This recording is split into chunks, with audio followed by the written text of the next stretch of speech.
your text messages ready on Saturday, Cam. I'm going to be texting you. Packers and Bears square off Saturday night. Saturday night, the operative 2 words there. Just 2 weeks after Green Bay won their initial matchup. This time, the Packers are heading to Chicago as a 1.5-point underdog. However, our analytics favor Green Bay, giving them a 59% chance to win this game. Here's Matt LaFleur and Ben Johnson on what the atmosphere will be like on Saturday.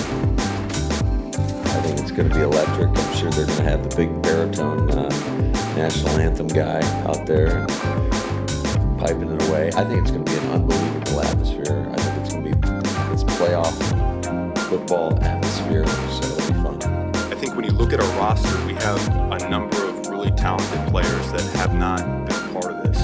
When that happens and you're someone that hasn't experienced it a whole lot, you're just grateful. You're grateful for it, and when you have a good season, you win some of these one-score games like we've been able to, and put ourselves in a good spot.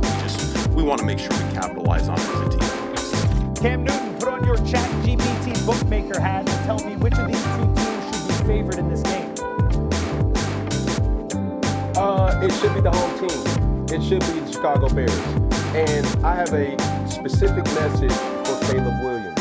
Caleb, do not expect you to get back into this situation ever again in your career. Too many times I hear the out for young players that say, oh, he's young, he has time. You don't have time, brother.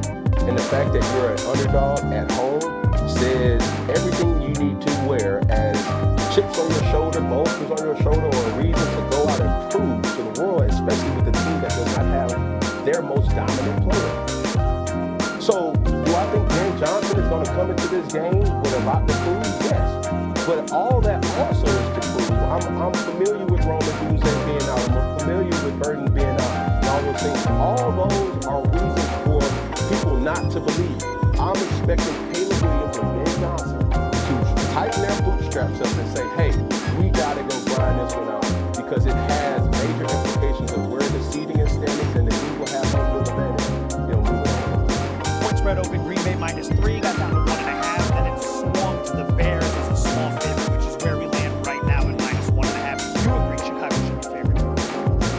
No, I don't agree with that because Jordan Love is still going to be playing the football game. Josh Jacobs is still going to be playing in that football game. And even though Michael Parsons, as a ferocious pass rusher, is out for the year, the last time I checked, in 2024, Green Bay still had a good defense. A lot of guys are still on that defense. Now, I love the way the Bears run the football, and that can pose a problem for Green Bay.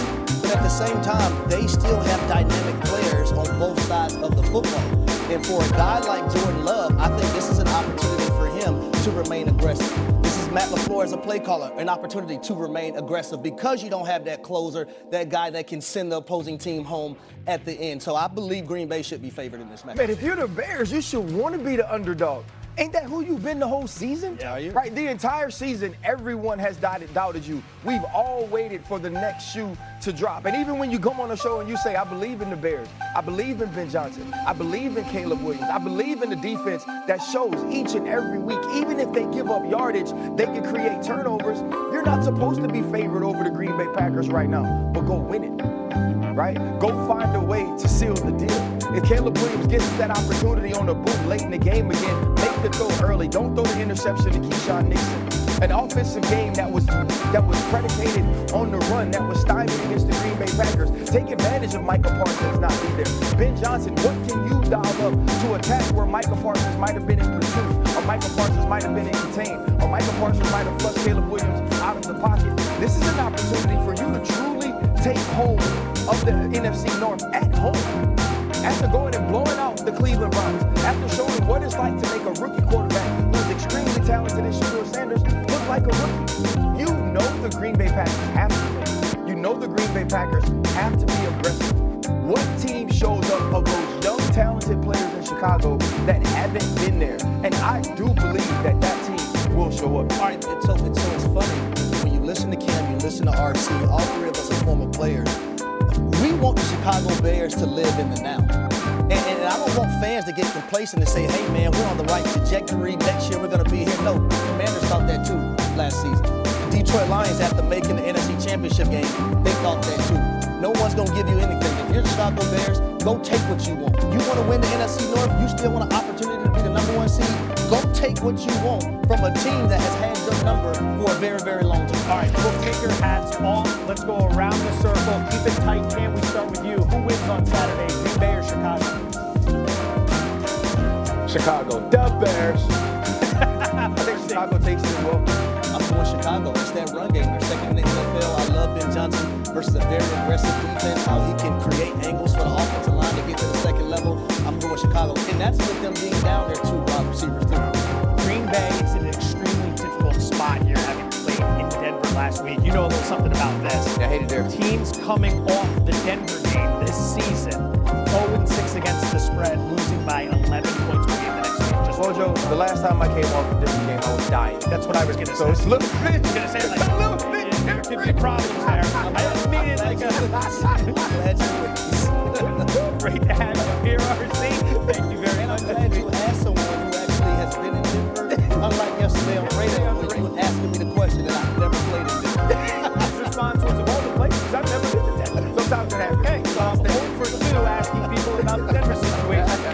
Without their closer on defense. Yeah, because I believe in aggressive Jordan Love. Matt LaFleur as a play caller, you have to understand that. When you allow Jordan Love to be aggressive and throw the football down the field to his wide receivers, great things happen. When you hinder him and you play conservative, that's not the kind of football you want to play if you're Matt LaFleur, and I'm pretty sure that's not the kind of football that Jordan Love actually wants to play. Now, here's what a lot of people are forgetting about the Green Bay Packers. Last year, when they didn't have Michael Parsons, they were a pretty damn good defense. They're still a good defense. Michael Parsons just elevates them to another level, in my opinion. It's a completely different defense, though, Harry. They had a top 5 defense, but it was with big Devontae Wyatt in the middle. It was with Evan Williams. It was with Lucas Van Ness. They lost a lot of guys, and you add Parsons, who was so good this year. I think the most important person in this game is Jeff Hafley, the defensive coordinator. How do you get J.J. Anagbare and Baron Sorrell and these guys, Kobe Wooden and Carl Brooks, to now say, hey, we're without our best guy and some of our other best guys, and we all need to elevate our game. I think it's fascinating what they have to do with X's and O's guys. Mark, give me a linebacker's perspective. What do you do when you've lost your guy? It's tough because Michael Parsons would have had to rush forward. Now you may have to add pressure and add an extra blitzer, and that opens up more real estate on the offensive side of the ball for Ben Johnson. And also now, Michael, what makes him so tough is you can move him anywhere. You don't have a chess piece like that. The Ravens have Kyle Hamilton. You can move him around. It's unpredictable. You don't know what to do. Now you know exactly where you're going to go. I think all the pressure goes on Rashawn Gary, who's a $100 million guy who has to now do it himself. And if they decide to slide the protection to him, now that gives Williams more time in the pocket to make plays down the field. You talk about Jordan Love throwing the ball more than aggressive Jordan Love. Remember, this is the defense that has the most turnovers in the NFL. How they continue to get turnovers every week, I have no idea. But if it goes bad early, then now they just continue to put the pressure and mounting on Jordan. And we know the Bears want to run that ball and limit the possessions and all of that, which they do so well. Joe, what does the smart money think about this game? I'd be looking to Chicago here strictly because of the situation Green Bay finds itself in. Last week they were in Denver taking on the Broncos. Coming off a road trip to Mile High has proven to be one of the toughest spots in the NFL. This year alone, the 6 teams that have gone to Denver the next week, 1-5 straight up. They're 0-6 against the spread. They're getting outscored by 11 points per game. This isn't even a 7-game rest period. You have to play on a Saturday for that turnaround. So the Bears find themselves in a very advantageous situation. Yeah, you asked me, could Jordan Love, lead them to a victory?